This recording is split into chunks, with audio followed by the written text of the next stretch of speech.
Terima kasih pemirsa, masih bersama kami dalam Damai Indonesiaku dan kita sudah kembali bergabung dengan jamaah yang jauh-jauh dari situ Bondo, Jawa Timur, bergabung lewat video call WhatsApp kami untuk mengajukan pertanyaan. Ada Pak Akil. Assalamualaikum Pak Akil. Waalaikumsalam. Baik, silakan Pak Akil pertanyaannya nanti akan dijawab oleh guru kita Ustadz Aryan Fakih. Bagaimana hukumnya puasanya rajin, sholatnya rajin, tapi selalu mencari kesalahan orang lain? Apakah tidak merasa malu? Itu yang saya tanyakan. Terima kasih. Bagaimana sikap kita ketika ada seseorang yang puasa rajin, sholat rajin, tapi suka mencari kesalahan orang lain? Nah ini bagaimana nih Ustadz Aryan? Bismillahirrahmanirrahim. Begini Pak, siapa namanya tadi Pak? Pak Akil dari Situbondo, Jawa Timur. Jadi ibadah itu, ibadah yang syumul, sempurna itu sebetulnya ibadah itu lahir dan batin. Nah kita, level kita ibadah itu baru ibadah zohir. Sholat, puasa, zakat. Padahal ibadah itu juga ada ibadah batin. Apa ibadah batin? Sabar, ikhlas, husnuzon, tidak su'uzon, tidak gibah, dan rasa malu itu salah satu ibadah batin. Malu kepada Allah dalam setiap langkah hidup.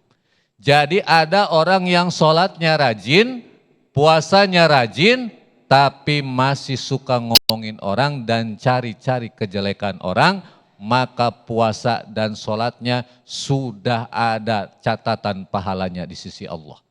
فَمَنْ يَعْمَلْ مِثْقَلَ ذَرَّةٍ خَيْرًا يَرَهُ وَمَنْ يَعْمَلْ مِثْقَلَ ذَرَّةٍ شَرًّا يَرَهُ. Itulah pentingnya ngaji agar kita menempuh atau menempati posisi kesempurnaan ibadah.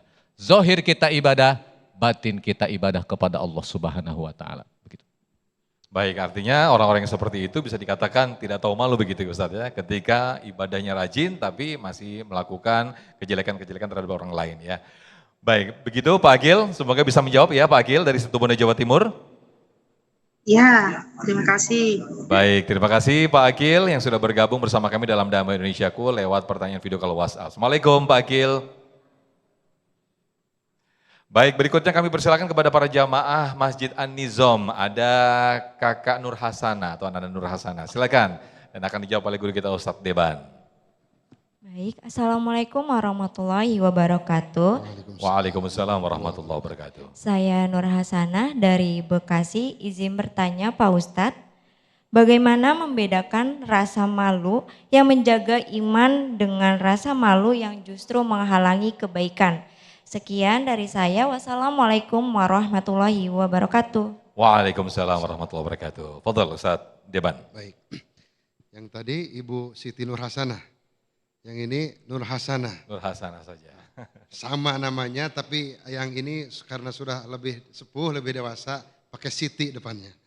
Kalau ini masih anak-anak, enggak pakai Siti depannya. Berarti tapi nanti menggunakan Siti juga begitu nanti kalau udah tua. Kalau tua jadi Siti Nur Hasanah juga. Tapi dua-duanya bagus. Nur artinya cahaya, Hasanah itu kebaikan. Jadi Nur Hasanah itu cahaya kebaikan.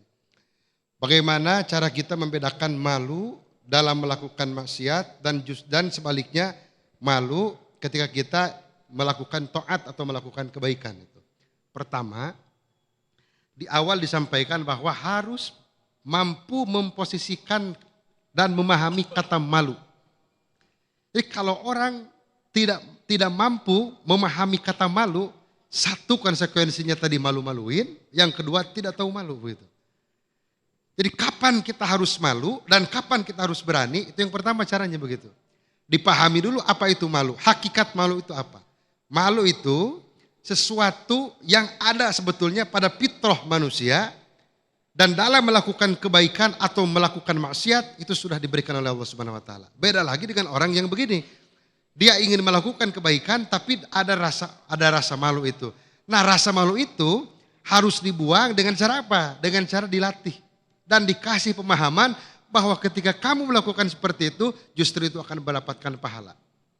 Sekarang begini, orang lebih berani melakukan kejelekan di depan umum, di depan publik, di-upload di media sosial, tanpa memikirkan rasa malu. Jadi kalau orang melakukan kejelekan masih tidak punya rasa malu, lalu kenapa kita melakukan kebaikan? Justru kita harus ada rasa malu dalam diri kita. Justru dalam ilmu teori komunikasi itu ada yang disebut dengan inokulasi media. Ketika media itu jelek, maka harus ada satu media yang menyuntikkan nilai positif agar media jelek itu walaupun tidak terkalahkan minimal ada perlawanan. Jadi bangun sikap keberanian ketika kita melakukan kebaikan, adapun salah atau benar, baik atau tidak itu urusan nanti. Yang penting koridor kita tetap dalam koridor agama, negara dan budaya. Itu yang perlu dipikirkan. Baik, terima kasih Ustadz Deban atas jawabannya.